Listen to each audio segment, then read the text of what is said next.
Ok.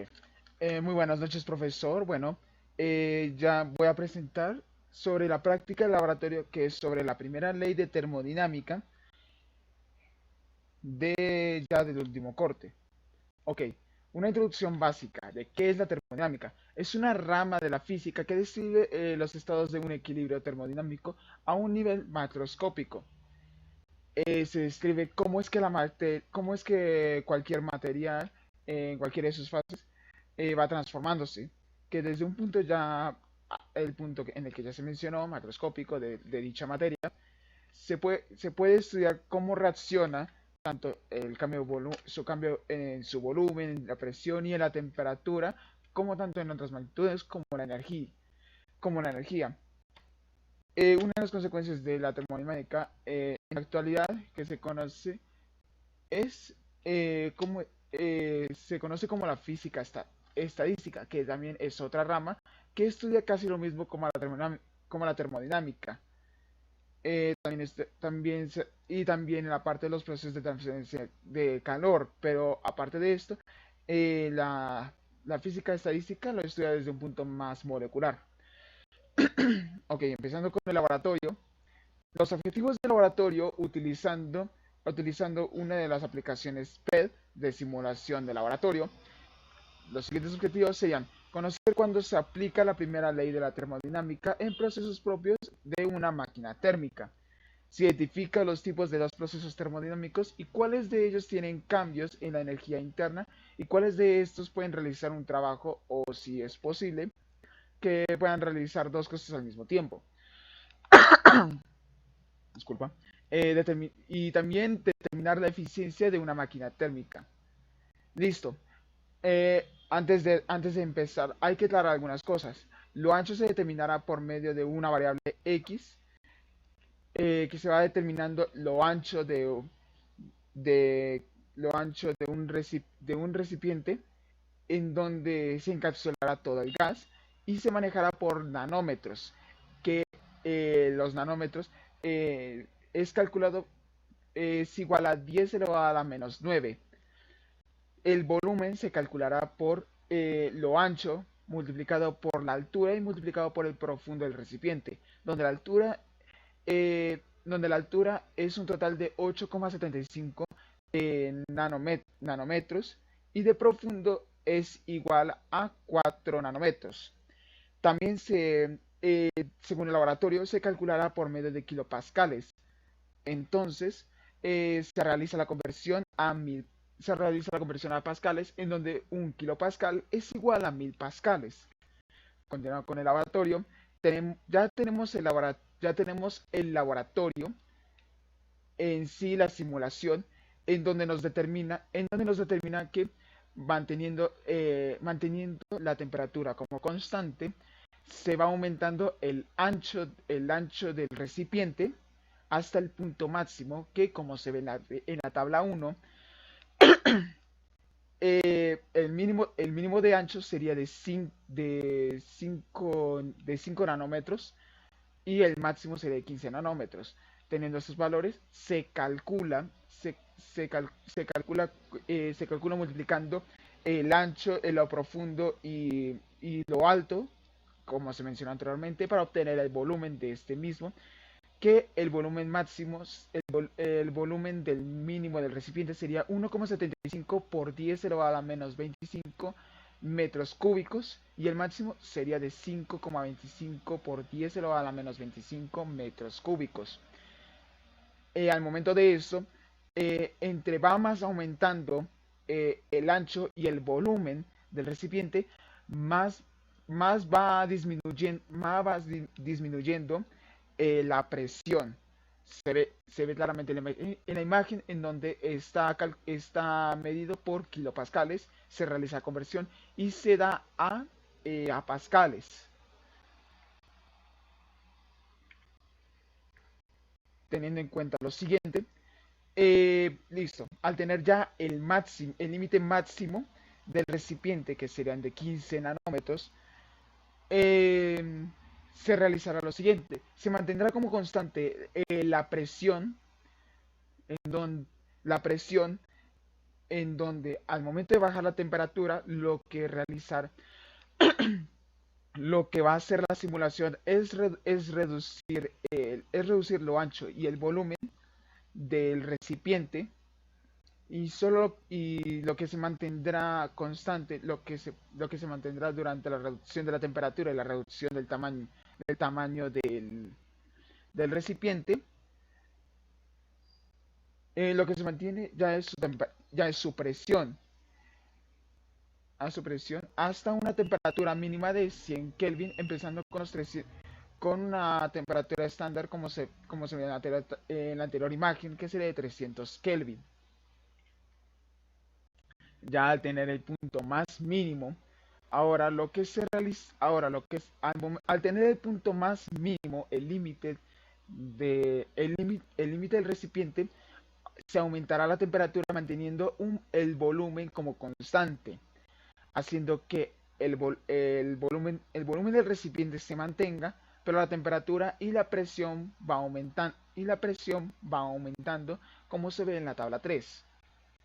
Teniendo en cuenta estos valores, se realiza la gráfica para determinar cómo sería, cómo es que efectúa por medio de la presión y el volumen, o sea, presión versus volumen en este sistema. Como se ve, los puntos es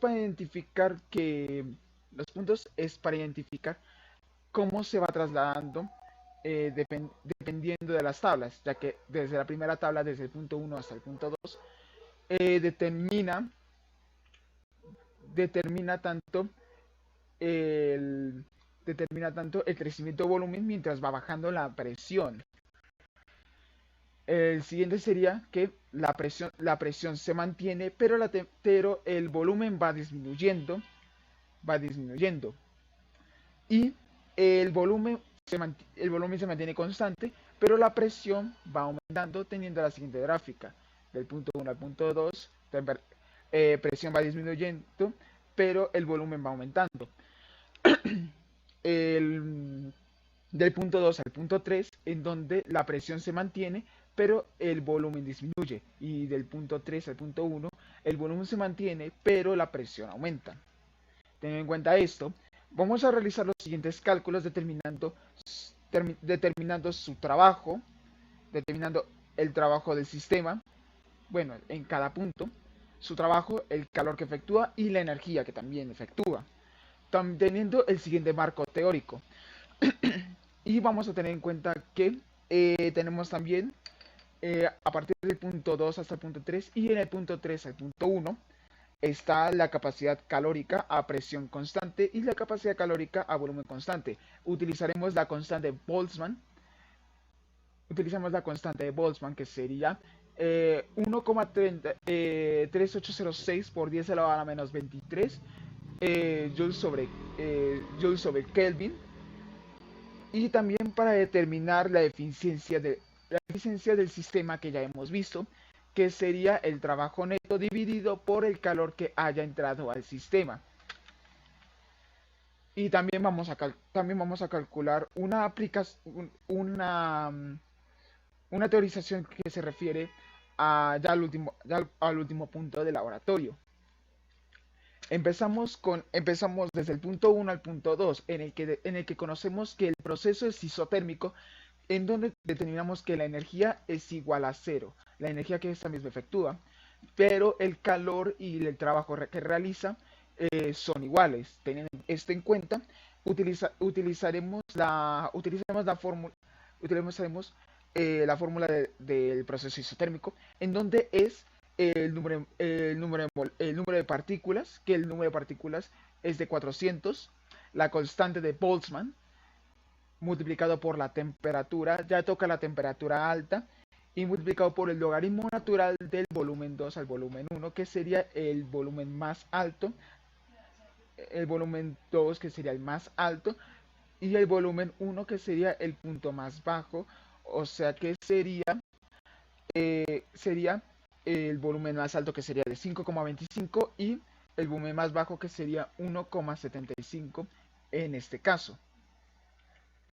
Sí, el volumen el volumen uno que sería 1,75 y el volumen 2 que sería 5,25 si no estoy mal.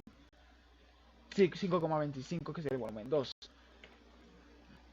Realizando la siguiente multiplicación, en donde el trabajo se nos da un total de 1,82 por 10 elevado a la menos 18 joules. Ahora seguimos con la segunda parte del sistema, que será el punto 2 al punto 3, en donde tenemos en cuenta que este proceso ya es isobárico, en donde la energía, el calor y el trabajo ya son diferentes de cero. Eh, ambas, todas se efectúan al mismo tiempo, tienen un proceso diferente, pero ya la energía depende más de cuánto pueda generar tanto el calor como el trabajo que se efectúa en el sistema. Teniendo en cuenta que el trabajo es igual a menos la presión que se efectúa, ya que como sabemos que la presión es constante, multiplicado por el delta del volumen. Teniendo en cuenta esto, empezamos a reemplazar valores con, con los obtenidos de la tabla 2,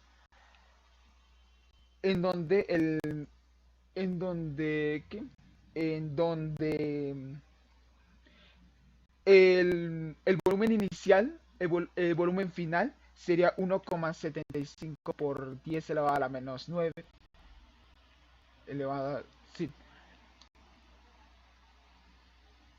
no, esa no es, aquí está, que sería de 1,75, que sería el volumen final, y el volumen inicial que sería de 5,25. Realizamos los cálculos en donde el trabajo que se efectúa desde el punto 1 hasta el punto 3 sería de 1,10425 por 10 elevado a la menos 18 joules. Teniendo en cuenta esto, ya vamos a identificar el calor que esta genera, que, la fórmula para calcular el calor de un proceso isobárico sería que se obtiene el número de partículas multiplicado por la capacidad calórica a presión constante y multiplicado por el delta de tiempo. Tenemos en cuenta que la capacidad calórica a presión constante es igual a 5 medios multiplicado por la constante, reemplazando los valores, incluyendo con la constante de Boltzmann. Esto nos da un total de menos 2,76, sí, menos 2,7612 por 10 elevado a la menos 18 joules. Teniendo esos valores, empezamos a calcular el delta de energía, el total de energía, que es igual al calor que este emana, más el trabajo que se efectúa. Reemplazamos los valores que ya obtuvimos en tanto el trabajo como el calor, en donde la energía total que se efectúa sería de menos 1,65 por 10 elevado a la menos 18 joules. Y ya el último proceso del sistema, que sería el proceso ya sería isocórico, que según como se ve en el sistema, en donde el trabajo es igual a cero y el calor y la energía ya son iguales. Ya con esto, entonces tenemos que el calor del punto 3 al punto 1 es igual al número de partículas multiplicado por la capacidad calórica a volumen constante multiplicado por el delta de temperatura. Reemplazando los valores, que teniendo en cuenta nuevamente que la capacidad calórica a volumen constante es igual a 3 medios por la constante K, o en este caso la constante de Boltzmann, en donde nos daría un total de 1,65 por 10 elevado a la menos 18 joules.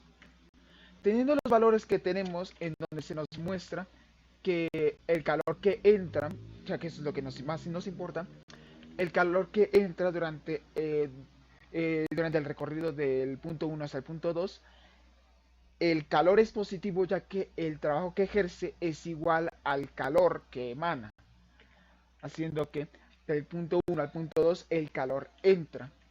En el caso del punto 2 al punto 3, el calor va saliendo ya que es negativo. Ya que el calor es negativo, o sea que la temperatura ya es baja. El calor ya estaría saliendo. Y del punto 1 y del punto 3 al punto 1, el calor va entrando. el calor va entrando, ya que es una temperatura ya alta, teniendo así el sistema de esta manera, donde el punto 1.2 entra, punto 2 a punto 3 sale y punto 3 a punto 1 entra. Ahora, vamos a calcular el trabajo total, o sea, el trabajo neto de todo el sistema. Ten en cuenta que tenemos el trabajo del punto 1 a 2 y el trabajo del punto 2 a 3. Y también está sumando el trabajo del punto 3 a 1. La razón por la que no está sumando con todo eso es debido a que se cancela directamente, ya que el trabajo del punto 3 a 1 es igual a 0. Reemplazamos los valores que tenemos, que obtuvimos desde el punto 1 al punto 2 y del punto 2 al punto 3, dándonos un total de que el trabajo total del sistema es de 2,92 por 10 a la menos 18 joules. Y tomando en cuenta el calor que está entrando, que sería el calor del punto 1 al punto 2, el calor del punto 3 al punto 1, el calor del punto 2 al punto 3 no se realizaría, ya que el calor está saliendo. Entonces los valores que ya tendríamos reemplazamos, en donde el calor total es de 3,47 por 10 elevado a la menos 18 joules. Teniendo estos valores, empezamos a reemplazar para la eficiencia del sistema, en donde, como ya se mencionó dentro del marco teórico, la eficiencia del trabajo es igual al trabajo neto, dividido por el calor que haya entrado al sistema. Reemplazamos los valores que ya obtuvimos aquí con anterioridad, en donde la eficiencia es igual a 0,8415, multiplicándolo por porcentaje, que se multiplicado por 100. El porcentaje de la eficiencia del sistema es de 84,15. Muy eficiente, honestamente. Ahora, entrando ya a un punto más práctico, en donde se nos genera la siguiente pregunta. Si la energía entregada por la fuente de energía térmica fuera de 100.000 joules y el motor hiciera mover a velocidad constante un elevador de 2.000 kilogramos hacia arriba, en donde tenemos que determinar la altura máxima que dicho elevador pueda subir sin tener algún tipo de carga. Entonces tenemos en cuenta que la energía térmica ya es energía potencial y tenemos la masa, que sería el elevador, en donde la energía potencial es igual a la masa por la gravedad por la altura. Empezamos a empezamos a cambiar posiciones, en donde ya tendríamos que pasamos a la gravedad multiplicado por la altura, la pasamos a dividir, entonces, ni error, donde pasamos la masa por la gravedad a dividir, en donde nos quedaría que la altura es igual a la energía potencial dividido a la masa por la gravedad. Empezamos a reemplazar los valores que ya tendríamos, en donde la gravedad es 9,8 metros por segundo al cuadrado. Tendríamos la energía térmica o la energía potencial, que sería 100.000 joules, y el ¿qué? y el tamaño y el peso del elevador. Realizamos los cálculos, en donde la altura máxima que el elevador puede subir sería de 5,1 metros. Ok, ¿cuáles son las conclusiones de estas? Pues gracias a los procesos y a los resultados que hemos obtenido durante todo el laboratorio, esto nos muestra cómo es que se comportan las partículas de gases, cómo es que los gases se comportan, gracias a la primera ley de termodinámica, cómo es que se comportan dentro de un espacio más cerrado, que obviamente depende mucho del volumen del cuerpo del objeto, y también de la temperatura ambiente, cómo ésta se va alterando, cómo es que sus partículas se expanden en todo el lugar de forma aleatoria, en donde no tiene un punto fijo, no como lo hacen los objetos ya sólidos. Y también, ¿qué? Pues que mostrando que, bueno, el punto de que los gases ideales, como anteriormente, en todo un espacio cerrado, cómo es que tanto su presión, energía, temperatura, así, puede ejercer un cierto nivel de trabajo, que puede generarse dependiendo de la forma y el volumen, dependiendo del volumen del objeto. Digamos que no sé, digamos que de un cubo cerrado en donde ingresamos una cierta cantidad de partículas de aire, o digamos que queremos, no sé, como un ejemplo, queremos cerrar ciertas partículas de un gas, de, de, un, de una vela que haya extinguido su llama, en donde todas sus partículas se expanden así, ocupando todo el espacio que, que esta misma tiene. Y nada, para acabar, las referencias que se obtuvieron, que fueron gracias a Wikipedia y gracias al laboratorio, que me ayudaron muchísimo, tanto para obtener un poco de la información que se obtuvo. Así que no es nada. Muchas gracias por su atención y que tengan muy buena noche. Adiós.